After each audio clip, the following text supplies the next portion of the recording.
गौरी बाबा महाराज, जय श्री राम भक्तों। स्वागत है आप सबका एक बार फिर से हमारे अपने YouTube channel mysterious Guru things of miracle में। तो कैसे हैं आप सब? आशा करते हैं बहुत ही ज़्यादा मंगलमय होंगे। और इस महीने या इस हफ्ते जितने भी नए मेंबर्स हमारे यूट्यूब फैमिली से जुड़े हैं, उन सभी से रिक्वेस्ट है कि आप सब अपना नाम हमें ज़रूर कमेंट बॉक्स में बताएँ, ताकि हम आपके लिए बाबा महाराज के चरणों में प्रार्थना कर पाएँ।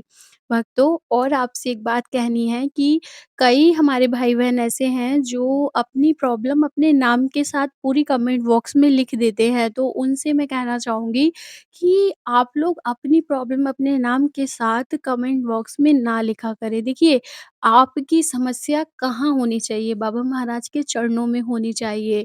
बाबा महाराज और आपके बीच ही आपकी बात रहनी चाहिए। आप कमेंट बॉक्स में लिखते हैं तो उसको कोई भी पढ़ सकता है, जो कि एकदम ठीक बात नहीं है।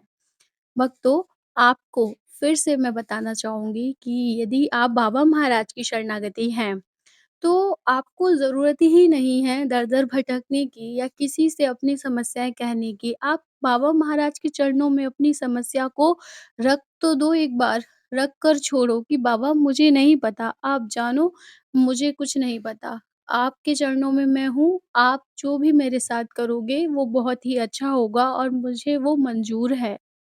फिर देखना आपके जीवन में कैसे चमत्कार होते चले जाते हैं। चमत्कार से याद आया, जितने भी हमारे भाई-बहन कैची धाम जा चुके हैं या जो भी लोग जाने वाले हैं, उनको आज मैं एक मैजिकल ट्री के बारे में बताऊँगी। जी हाँ भक्तों, कैची धाम में स्थित है मैजिकल ट्री। तो हम पहले इसकी हिस्ट्री जान लेते हैं कि ये वहाँ पर कैसे है और क्यों हम इसे मैजिकल ट्री बोल रहे हैं।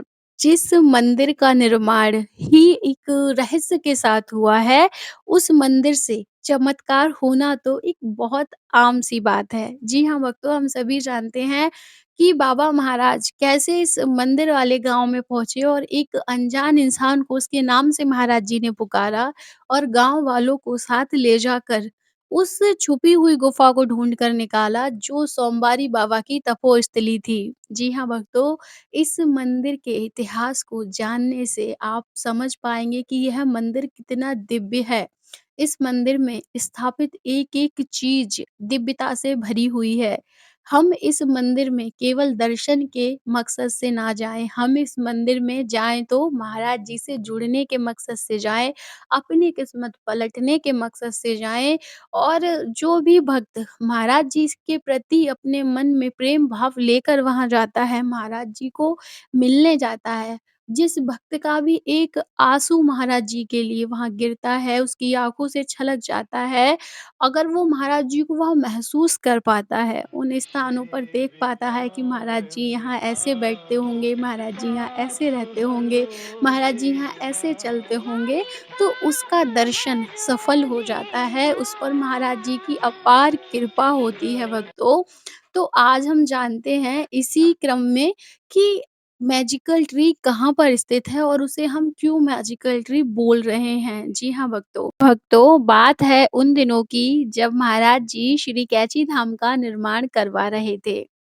महाराज जी उस समय 2 स्थानों पर अधिक बैठा करते थे और वहाँ बैठकर मंदिर निर्माण कार्यों को वह देखा करते थे।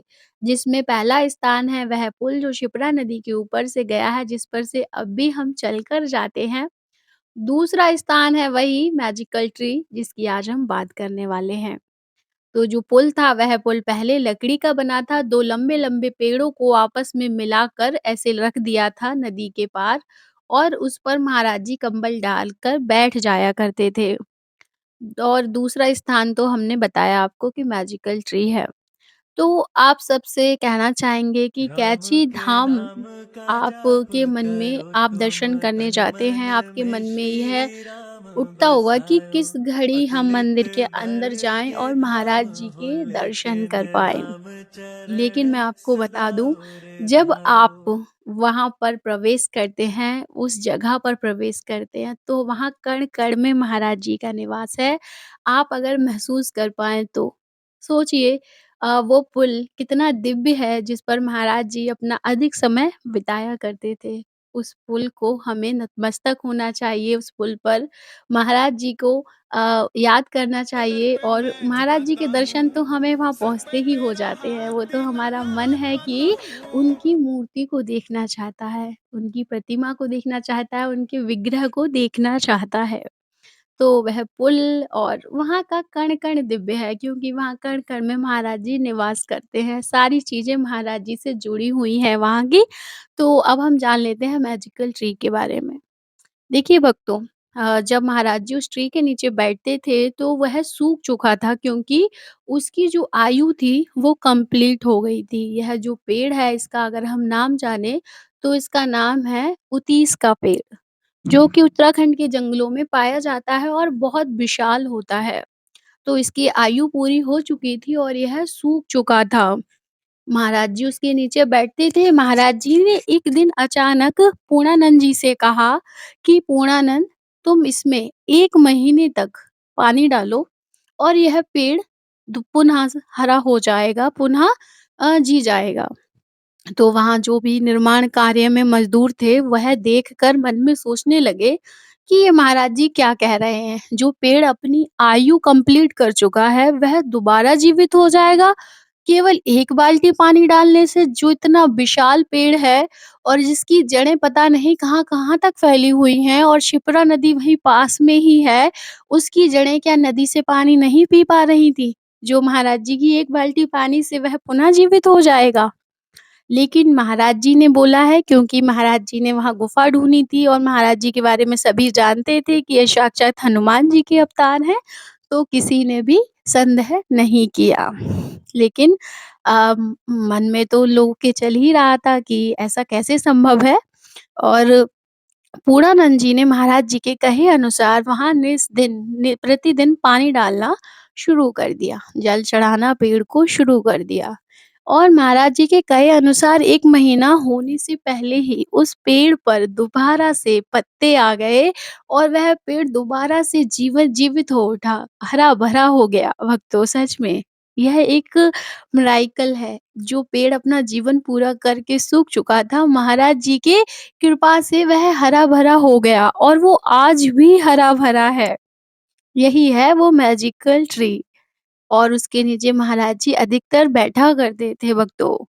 और आज भी आप जाएँगे श्री कैची धाम में तो जो हवन कुंड है उसके आगे यह पेड़ है और वहाँ पर जो चौतरा है, यानी कि जो स्थान है वहाँ पर फूल वग़ैरह चढ़ाए जाते हैं महाराज जी के बैठने के स्थान के रूप में उसको जाना जाता है।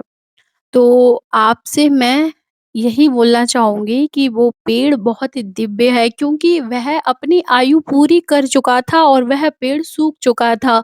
उसे महाराज जी ने दोबारा जीवित किया है, यानी कि उस पेड़ में कुछ और नहीं, महाराज जी की शक्तियाँ हैं। महाराज जी की कृपा है उस पेड़ में क्योंकि जो पेड़ आज से सत 50-60 साल पहले अपनी आयु पूरी कर चुका है और वो फिर जीवन प्राप्त करने के बाद आज भी हरा-भरा है। तो वह मैजिकल ट्री ही है, वो महाराज जी की कृपा ही है, वो महाराज जी का आशीर्वाद ही है। तो आप लोगों से मैं बोलना चाहूँगी, आप जब भी श्री कैची धाम जाते हैं तो कैची धाम को जानने की कोशिश करो, पहचानने की कोशिश करो, क्यों वह इतना दिव्य है। महाराज जी वहाँ कण-कण में निवास करते हैं। यूँ ही नहीं, इतनी बड़ी-बड़ी हस्तियाँ वहाँ से निकली हैं। महाराज जी की कृपा वहाँ चलती है, महाराज जी की आशीर्वाद वहाँ मिलता है जिससे इंसान की ज़िंदगी पलट जाती है। जिसकी ज़िंदगी में अंधेरा हो चुका होता है, उसकी ज़िंदगी में नया आशा का सूरज निकल आता है भक्तों।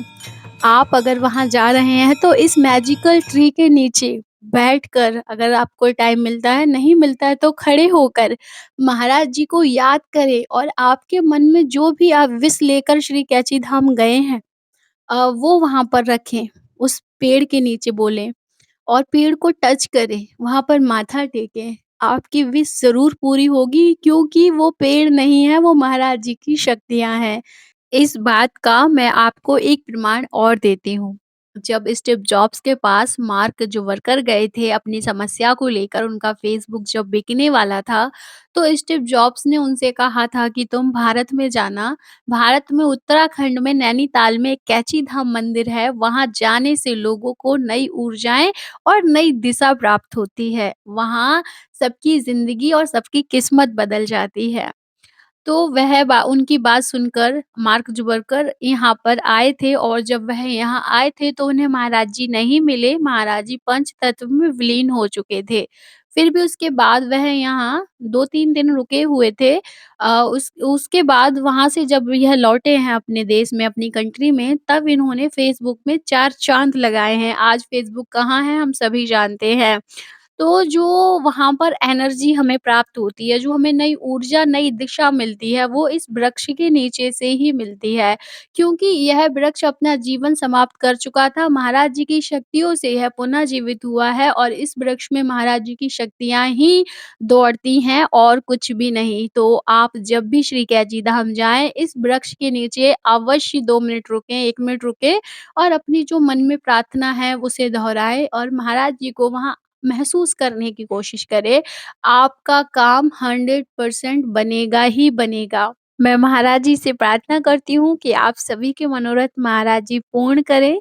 इसी कामना के साथ आज के विशेष अंक को हम समाप्त करते हैं और मिलेंगे अगले विशेष अंक में। तब तक के लिए जय श्री राम।